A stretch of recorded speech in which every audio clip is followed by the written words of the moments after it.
After years of my dad enabling his entitled wife's, my stepmom's, toxic behavior, I finally went no contact when she attacked my kid over a wedding dispute. Hey everyone, before we dive in, I have a quick favor to ask. If you enjoy content like this, please hit the subscribe button. It's free, supports the channel, and ensures you never miss out on amazing videos. Alright, let's get started. I tried posting this on Atia through a different account a couple days ago, but it didn't work out. Given the trigger warning, I'm not surprised. I have since concluded my wife and I did the right thing, so this will be my last attempt to post this story. I tried to add some info and change the wording a little. All names are fake. My 28M stepmother, 49F, is a wannabe party planner. She has taken it upon herself to plan and host every party and holiday my dad's family has thrown since she married him. I never loved those occasions growing up. She's controlling and gets upset if people complain about anything, but I humored her for my dad's sake. According to him, this helps her feel included. I'm getting married to my fiancée, Jane, 26F, in July. We got engaged in early 2021, but Jane ended up getting pregnant a couple months after that, and we decided to postpone the wedding to focus on our son for a while. So we've had a long engagement. My stepmother has tried to hijack our wedding plans from day one, complaining, contacting our planner, showing up unannounced to Jane's dress appointments, etc., and we have repeatedly asked her to stop. Dad wants us to humor her, but she's clearly resentful of the fact that she's not hosting the wedding or being labeled mother of the groom in invitations. Besides our baby boy, we also have Luke, 4M, Jane's paternal half-brother. She got custody of him a few months into our relationship after his parents died.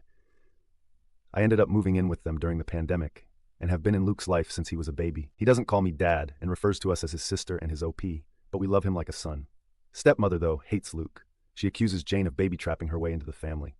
That accusation only got worse after our son was born. My dad gets along with Jane and adores the kids, but stepmother demands him to refuse babysitting Luke, so we don't leave the kids with them often. Instead, Jane's brother and S usually watch the kids for us, as their children are close to ours in age. We had a thing last Sunday, and my BIL was out of town with his family. Jane's other siblings live in different cities, as well as my mom and sister. My dad agreed to babysit at our place, and we left. We came back to find both kids crying, stepmother screaming, and dad weakly trying to calm everyone down. Apparently, Luke had told stepmother that both he and our son were going to be our ring bearers, and she went ballistic. She screamed that she wasn't going to allow that because he wasn't family. She then made me need to include the trigger warning. When he started crying, his lip is still split. She'd never gotten to this point before. We immediately banned her from our house and from our wedding. Dad is fuming and has said he's not going without her. He's also convinced half of his side of the family, by severely downplaying what stepmother did, to boycott the wedding as well. This includes my stepbrother, who fully agrees with his mother, no matter how many times I try to tell him the truth. Me and Jane are refusing to budge, but many of my cousins who aren't coming anymore are asking us to reconsider. Pretty much all of Jane's family agrees with us, but one of her aunts has suggested that maybe stepmother is acting out because she doesn't feel welcomed by my family. I've honestly had it with my family enabling her behavior. I love my dad and really want him at my wedding, but I am more than willing to go NC if it means protecting my family. Edit. I think I accidentally deleted the paragraph where I mentioned this, but we did press charges. We took Luke to the pediatrician the next day and gathered every piece of evidence we had. Not only did we have pictures of Luke's face, but by some miraculous strike of luck, we also had nanny cam footage. Some commenters were right to assume that my SM hadn't been invited to our house, but my dad hasn't really gone anywhere without her in years, so we took precautions. We didn't expect her to actually do anything this awful, but we've never trusted her with the kids. The physical attack happened off camera, but there is some footage of her screaming and Luke crying before and after the event. She now has a child abuse charge on her rap sheet. We wouldn't let her get away with this. Edit 2. There is a lot of additional info I want to add. I'll try to respond to at least some of the comments. I did not expect the amount I've gotten so far. But all I'll add for now is that Luke is okay. The visit to the pediatrician happened the day after. He already had a counselor. Jane was pretty traumatized when her dad and stepmom died and was worried it would rub off on him, and we continue treatment. We've been hugging and pampering him a little more than usual too. He's still upset but is already doing much better. Update. Entitled Stepmonster got herself banned from my wedding. I want to thank everybody who took the time to read and or comment on my previous post. It's been a tough week, but it's always great to know that people care. I haven't been able to reply to every comment, but I will try to address some in this update. This might get a little long. I'll start off by saying that me and Jane are going NC with my dad and SM. We haven't really spoken to either of them since the incident, and I don't plan on being the one to reach out. Any communication between us is being handled by my younger sister. She's completely on our side, but we remain in low contact for the time being. I've decided to adopt Jane's way of dealing with people she cares about. Forgive what's apologized for, but never forget. Basically, if Dad or SM ever truly understand what they did wrong and sincerely apologize, we're willing to forgive them, even if begrudgingly so, but we will never ignore or let them forget what they did to our family. and for the time being, neither of them will be allowed near Luke, our baby, and any other kids we may have in the future. Even if we do forgive them. As for the rest of my family, I read a lot of comments suggesting that I post pictures of Luke's face as well as the nanny cam footage. I'm not very active on social media, but even if I was, I'm not comfortable exposing my injured preschooler like that, especially given that nothing on the internet ever truly goes away. I also decided not to share the pictures with my family unless truly necessary. I should probably mention that while my family adores my dad, most of them aren't very fond of SM. She had 2 failed marriages prior to meeting my father, the first of which resulted in my stepbrother, and he cheated on his then-girlfriend to be with her. My family loved that girlfriend and disliked SM right away. Not only has she been controlling and manipulative since the beginning, she's also tried to force her way into the family matriarch role by any means possible. Taking over planning duties for every family event was her favorite way to do it, because of all the attention and compliments that come with it. The main reason why I hated these parties growing up was because she'd always find a way to make everything about her, including Christmas and mine and my sister's birthdays. The rest of the family felt neutral about it, but they never liked her. With Luke, it was different. Most of my relatives didn't meet him until COVID restrictions got looser, and by then he was 2 years old. He's a bright and genuinely lovable kid, and there weren't really any other small children in the family, so everyone immediately started cooing over him. The way I see it, SM got upset that Jane and Luke were accepted by my family so easily compared to her experience, and that's why she resents them both, but I can't confirm that. She was also mad that aside from not being the planner, she would have absolutely no involvement in the wedding party. She tried to pressure us into letting her officiate. One of Jane's best friends was offered that role a year ago. She wanted my stepbrother to be my best man. He wasn't interested, and I'd already gotten my best friend. She pushed for asking her sister's daughter to be our flower girl. We'd promised Jane's 3-year-old niece. Also, her sister's daughter is 15 and doesn't know us. She also tried to convince us to let my dad walk Jane down the aisle since her father's gone. But her eldest brother, the BIL I mentioned in the first post, had already been enlisted. SM was disappointed that my family wasn't as involved in the wedding as Jane's, and kept making comments about how that would never happen if we put her in charge. All of that being said, there is nothing that can excuse being that awful to a child, especially if it really is the petty jealousy that I suspect. Because I haven't spoken with my father, my sister has been keeping me updated on what he's been up to. As I found out through her, the story my dad and SM told the rest of the family completely erases Luke's injury and the abuse charges. It insinuates that me and Jane banned them because we got annoyed with SM and decided to take it out on my dad as well. Because most people already disliked SM, explaining what actually happened that night wasn't hard, and most of the relatives that I actually wanted at the wedding have apologized and are berating my dad as well. The people that didn't believe us, as well as those saying we overreacted, have been told they are not welcome in our home anymore. Those are mostly people from my dad's generation, so I can't say I'm surprised. But the realization that they are so biased, they're willing to protect a woman they hate after she hurt a child, just to make my dad happy, has reassured me that I don't need any of them in my life. Stepbrother is still in denial. He refuses to believe his mother could hurt a child, even with all the evidence we have. I have to admit, I understand. I love my mom too. But that doesn't mean I'd excuse his obliviousness, so he's banned too. It sucks because we were close growing up, but I don't regret it. Besides, Jane has 3 other siblings besides Luke, the older BL, a twin brother, and a younger sister, and I'm closer to them than I ever was to him. Speaking of Jane's family, they're all furious over what happened and have been extremely supportive of us. Jane's maternal family basically adopted Luke after she got custody of him and have called frequently to make sure he's okay. We did manage to save some money with everybody we uninvited and have decided to use it to help. Jane's cousin lives in a different country and was previously unable to come to the wedding, so we're paying for her plane ticket. Luke has gotten much better and is almost completely back to being the sunny child he's always been. The split lip was shallow. It's healing slowly, but it didn't require any stitches. We sat him down a few days ago and explained that my dad and stepmonster wouldn't be around anymore. He really liked my dad, but understands that he and SM are attached at the hip.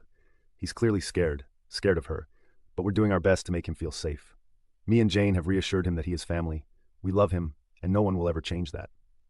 I'm not too worried about Dad or SM trying to show up at the wedding, but we've alerted the venue and given them pictures just in case they try anything. Better safe than sorry. Some people brought attention to the fact that SM is a hypocrite for saying Luke isn't family. I agree, for obvious reasons. Her main excuse for pretty much everything she does is that she doesn't feel like my family welcomes her. Dad has been guilting me to take part in everything she plans by reminding us of that for as long as I can remember. The way he continues to make excuses for her, without realizing, is basically a case of the pot calling the kettle black, except Luke actually is family. It's what has made me accept that, while I will always love my dad, it's not healthy or safe for me and my family to be around him anymore. It hurts to know my son won't have his only remaining biological grandfather in his life, but he has two amazing step-grandpas to make up for it. For now, I'm sad but satisfied with how things have turned out. I don't like to complain about my life. It's a mess, but a beautiful one. I love my fiancé, I love my kids, and I'm lucky enough to love my job. We're happy. I'm not letting anyone ruin that. To whoever was annoyed at my censorship when posting on Ida, didn't work out. Jane suggested I make the writing less explicit. I'm not used to Reddit yet, so I might have overdone it a little bit. I hope this is my last update on this story, but I'll keep you posted. Again, thank you for all your love and support. Best wishes to all of you. Update 1. SM, my family, and my kids. I'll start off by probably disappointing a lot of people. We're coming to terms with the fact that it's unlikely SM will get anything more than a slap on the wrist. Me and Jane are discussing our next move with our lawyer, but we're still not sure how we're going to move forward. It's too early to tell anyway, so we're trying not to get ahead of ourselves any more than we already have. However, I'm relieved to announce that we're getting started on the process for a restraining order against SM. We're using the same evidence we gathered the week following the incident, including the nanny cam footage and pictures of Luke, and we'll focus on that for the time being. I still haven't spoken to my father. My sister is still in LC, but is seriously considering cutting ties with him. Because my sister is the only one on my side that still talks to him, my father keeps trying to ask her about me and whether I've calmed down yet. According to her, he's annoyed that half of his family refuses to talk to him, but still doesn't seem to accept why. I told my sister that she doesn't need to keep playing messenger pigeon between me and our father. I never asked her to do it, and it's clearly taking a toll on her, but she insists she'll stop when it feels right. Either way, there is absolutely no doubt whether SM attacked Luke. Not only did Luke say at the moment we got home, but that was also confirmed by my father in a failed attempt to defend her behavior. He never tried to hide it from us. That and the fact that he gave Luke an ice bag is literally the only positive thing I can say about his actions. And SM was too busy screaming about how much of a whining brat Luke was being to deny it. To those who guessed SM is younger than my dad, you get an invisible cookie. She's also 5 years younger than his previous girlfriend. They got together when I was around 15. Also, stepbrother, there's only a month older than me. She turns 50 later this year. Had him at 21. Married his father a year later. Both our kids are doing mostly okay. Luke's back to running around the house in his Superman costume whenever he doesn't have anything better to do. He did have a few nightmares this past week and has asked to sleep on our bed twice. We don't mention my father around him, and he's still seeing his counselor. Our 14-month-old son has learned 2 new words, hi and bye, and Luke is trying to teach him to say his name. Jane's sister, who moved away for college, is coming over for a couple days to celebrate her 21st birthday later this month. Luke is excited to see her and Jane's excited to get drunk with her. Can't say I blame her. We're hoping her presence will cheer us all up. I'm not doing so good, and neither is Jane. She's usually the kind of person who tries to keep her negative emotions to herself, but she cried herself to sleep almost every night the week it happened. It breaks my heart to see her like that, and I can't help but feel like this is my fault. There's a part of me trying to tell me I had no way of knowing SM would do anything like that, but that doesn't really change anything. I allowed my father near my kids unsupervised, even though I knew she'd probably tag along. This is the guiltiest I've ever felt, and I don't think I'll ever forgive myself. Jane has been improving lately and is trying to convince me to see a therapist. I've never really done that before, apart from a psychiatrist when I was younger, but now feels like a good time to give it a try. I was surprised by a few messages this week from people telling me to forgive my father and SM, as well as re-invite them to the wedding. That's not happening. In fact, I'm not willing to ever forgive SM. My dad has now degraded to a huge maybe, but I will never understand or forget what she did. Also, though the wedding is the last thing on our minds right now, we're not postponing it. We considered rescheduling, but the date we'd settled on is pretty much the only one that works for our guests. We have passwords with all our vendors and gave them all clear instructions not to talk to anyone but us. Jane's family is bigger and closer to each other, which is why they're more involved in the wedding than mine. But I do have family participating. My sister is one of the bridesmaids, 2 of my cousins are groomsmen, and my mom is walking down the aisle with the wedding party. Going through all of this with Jane has made me understand even more just how much I love this woman. I couldn't ask for a better partner to start a family with, and I have no idea what I'd do without her. This didn't tear us apart, and I couldn't be more thankful. I probably won't make any more updates until after the wedding, unless something big happens in the meantime. As always, best wishes to all of you. Update 2. I saw my father and SM for the first time since she attacked my child. I didn't plan on updating again before the wedding, but something pretty huge happened. The good news is we got the RO. The bad news is me and Jane had to see both SM and my father at the court hearing. This was our first time seeing them since we kicked them out of our house over a month ago, and neither of us were looking forward to it. We left the kids with Jane's brother and Sil, so at least Luke didn't have to see them. The hearing itself went a lot quicker than I expected. I'll give credit where it's due. My father was, at the very least, smart enough to understand there was no way they were winning this. There was a lot of evidence against them. Not only did we have the nanny cam footage and Luke's pictures and medical record, but my sister had also gathered every text and email SM had sent her and the family about what happened, and SM had spoken on the phone. So there were a lot of those. They didn't even bother to get an attorney for the hearing. The judge granted us a protection order against SM. She's not allowed within 500 feet of us or our property anymore. We're changing all our locks this week, and I'm thinking about changing my phone number as well. I have to admit, the moment we left the courthouse was the safest I'd felt since this whole ordeal started. Jane was close to tearing up with joy when we got to the car. We picked up the kids and went to McDonald's with Bill and his family to celebrate. Hours later, my father called me. The order doesn't extend to him, so he can still do that. Jane and the kids were in bed, so I answered. I didn't expect him to change his mind and apologize all of a sudden, but decided to give him one last chance. He tried to start some awkward small talk, but I told him to get to the point.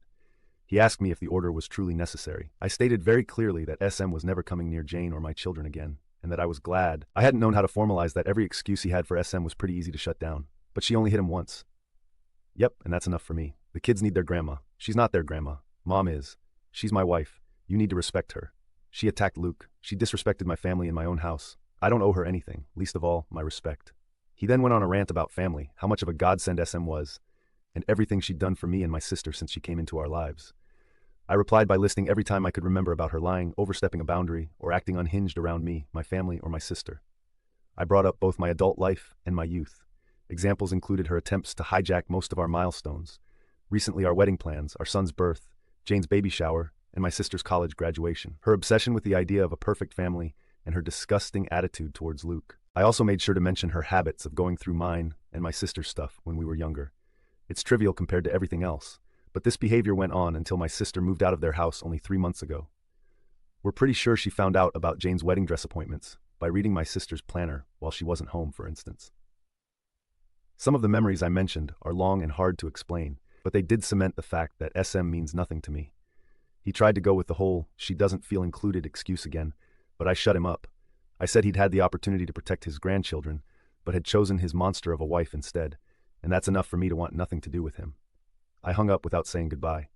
My sister told me he called her afterwards, and she told him she was going NC with him as well. I think we're both starting to accept our father won't change. It sucks, but he's made his priorities clear, and his children and grandkids aren't among them. For now, that's it. Now that they're fresh in my mind, I'm thinking about sharing some of the stories I reminded my father of, but that's going to take a while. Until then, as always, best wishes to all of you. Update 3. Stepmonster tried to hijack our baby shower. I mentioned in my last post that I was thinking about sharing some stories from before I finally got in row against my lovely SM and went NC with my father. Though there are plenty worth writing about, I'll start with one of my sister's favorites. All names are fake. My fiancée Jane found out she was pregnant in June 2021, and we announced it to our immediate families in August. At first, SM was completely uninterested in our baby. Not that I expected much from the woman whose reaction to our pregnancy announcement was to ask Jane if she was sure it was mine. Even my dad berated her for that one, but she barely seemed to acknowledge the fact that we were expecting. Instead, she was more interested in my stepbrother, who was also engaged and would give her a beautiful grandbaby soon. No complaints. We didn't want her involved, and we didn't even have to say anything. Planning our baby shower was complicated. Both me and Jane would have to work until the holidays, and I wanted to be involved. The due date was in February 2022, so we decided on early January as the best period of time. We enlisted 2 people as planners. My sister Laura, just realized I'd never given her a name, and Jane's best friend Nina. Me and Jane are mostly laid-back people. We didn't want a big party, nor did we want to spend too much money on it. We were saving for both our baby and the wedding. We decided early on that the shower would be co-ed. It would also have to be indoors, again January, and we settled on a guest list of 25 people plus about a dozen kids. We came up with the idea of a pizza party. Me, Jane, and Luke, my BL's surrogate son, have had homemade pizza nights weekly since I moved in, and we thought it would be fun to incorporate that into the shower. Nina found an event venue with a pizza oven, and Laura figured out ways to incorporate classic baby shower stuff into the theme. The resulting plans were awesome: make your own pizzas, non-alcoholic drinks, and plain bodysuits for the kids to customize. Nina and Laura mixed pizza decor with baby decor and found pizza-shaped sweets. It almost seemed messy, and I was surprised they made it work, but we loved it. Most of the planning was finished by the middle of November. Well, later that month, my stepbrother's fiancée left him for her ex. They'd been together for 4 years at that point, and it was both sudden and traumatizing for him. He was devastated. SM then realized the grandkid she dreamed of would take longer to come than she'd thought. So naturally, without her son's milestones to obsess over, she moved on to mine. Suddenly, SM went from aloof relative to excited grandma-to-be.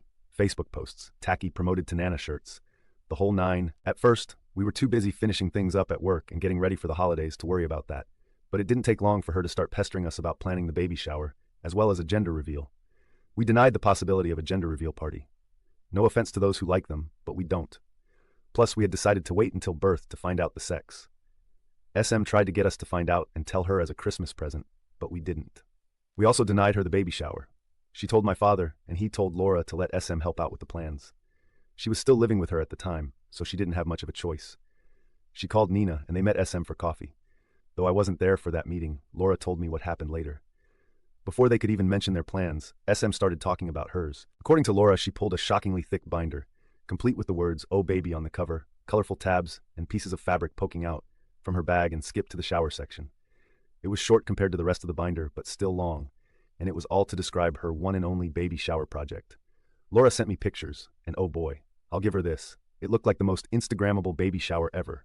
That being said, it was also barely functional and obviously expensive.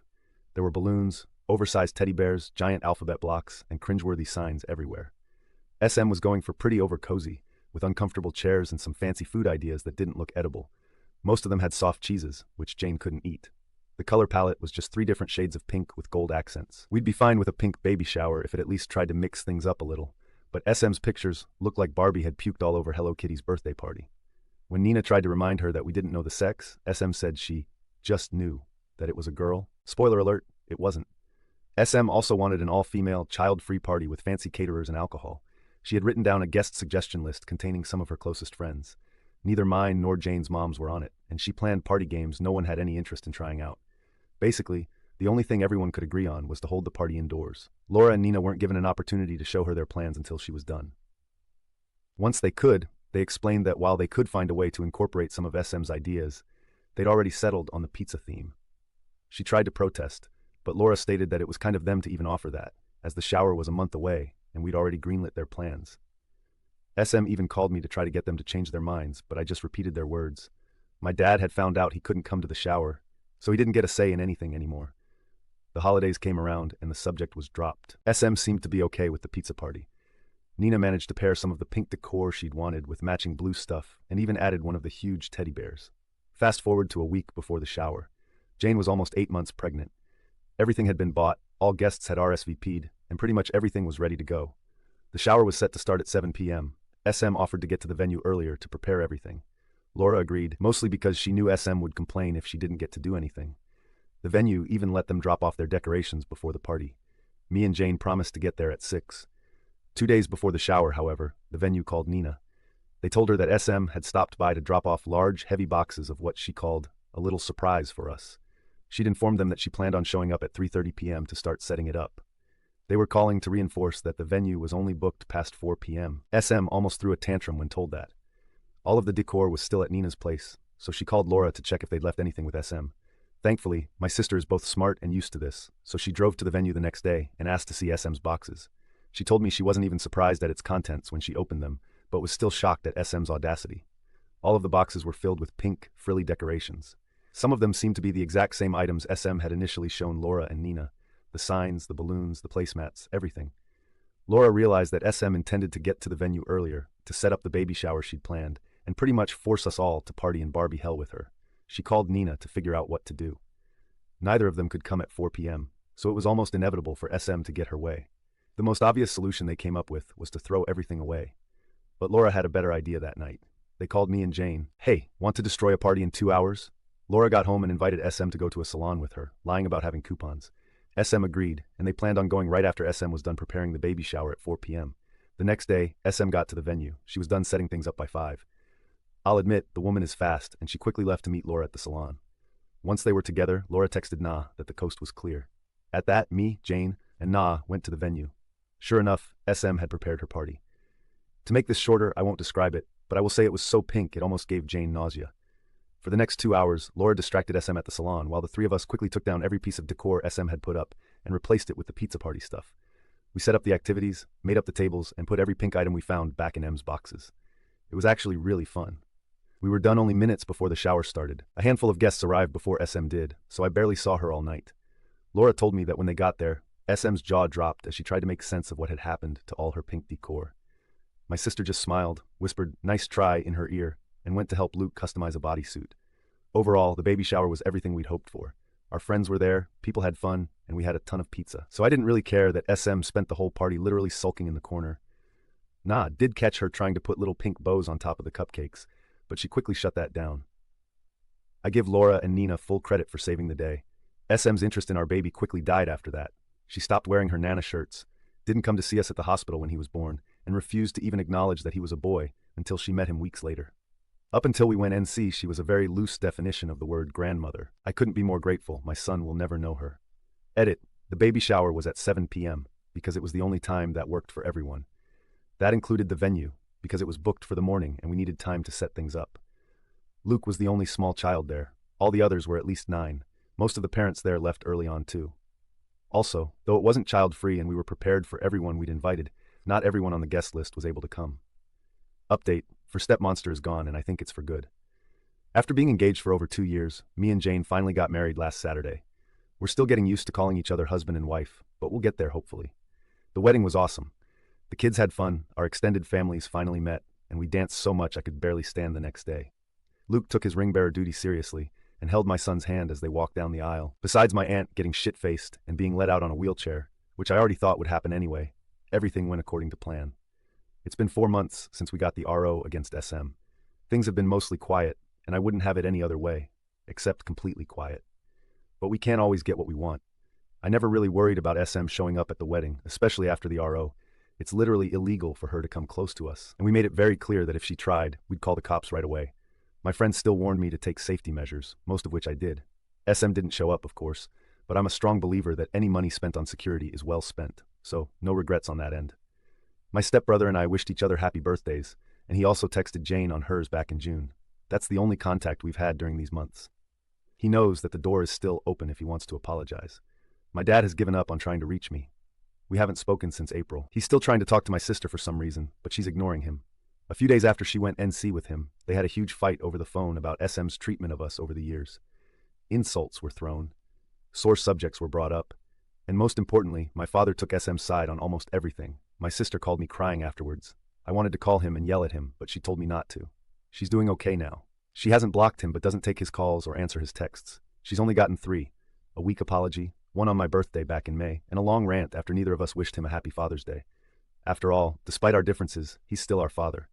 He's not wrong. I love my father, and I always will, but I can't be around him anymore. While I've closed that door, I'm not locking it just yet. He knows what he needs to do if he wants his family back. I don't think he'll do it, but if there's the slightest chance he might, I'll consider opening the door an inch or two. This is my wife's suggestion. I'm a lot less optimistic than she is, but maybe it's important to hold on to that hope. She hasn't forgiven him, though. Or SM.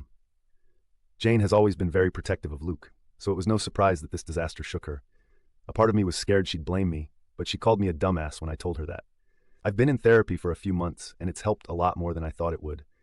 I've realized SM's behavior around me growing up was a lot worse than I always thought, and it's great to finally be able to get my feelings off my chest. Right now, I'm more than happy. I just married the most amazing woman ever, and I have the family I always dreamed of. None of us are perfect, but I never thought life would be this great to me. I'll stick around. Reddit is a lot more than I expected, but I can sleep peacefully now. So it's safe to say this will be my last update on this. Thank you all for the kindness and advice you gave me these months. I could have never expected the support I got from you guys, and I can't begin to describe how helpful it was. Seriously, thank you all. Edit. Okay, I updated too soon. I didn't want to write another post, so I'll just add this here. My stepbrother called me earlier today. Apparently he and SM had a fight and he wants to meet up. I agreed, as long as it was just the two of us. We're meeting up for coffee on Wednesday. I have no idea what to expect, but even if he does apologize, I need to know he understands how and why he let us down. Edit 2. I rescheduled the meetup with my stepbrother. Me and Jane are leaving for our honeymoon on Friday. I decided that no matter the outcome of my conversation with SB, I didn't want to spend the whole trip thinking about it. He understood, and we're going to talk when I'm back. Final update, Stepmonster and Stepbrother. Hey guys, I've been away from Reddit for a few months due to some stuff at work, but a lot of people have been messaging me about my stepbrother, so I want to give you a small update. I've been busy and tired these days, so I might gloss over some details.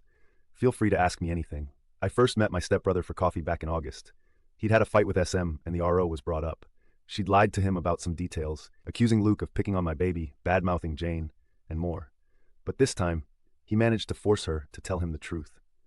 My stepbrother started to reevaluate his relationship with his mother after talking to his therapist and his friends about it, as well as the way she'd raised him. He finally accepted I wasn't exaggerating about what she did to Luke. He wanted to talk to me back in June, but didn't want to distract me and Jane from the wedding. Me and my stepbrother spent the last 4 months working on rebuilding our relationship.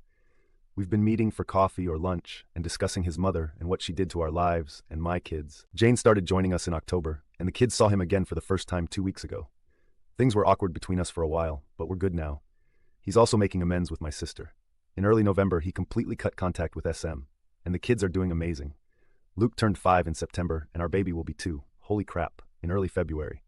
We're spending the holidays with Jane's family in Brazil, while my stepbrother stays with his girlfriend. Things are great. That's all. I'm signing off for now. I'll let you know if anything happens. Happy holidays, everyone. Best wishes to all of you.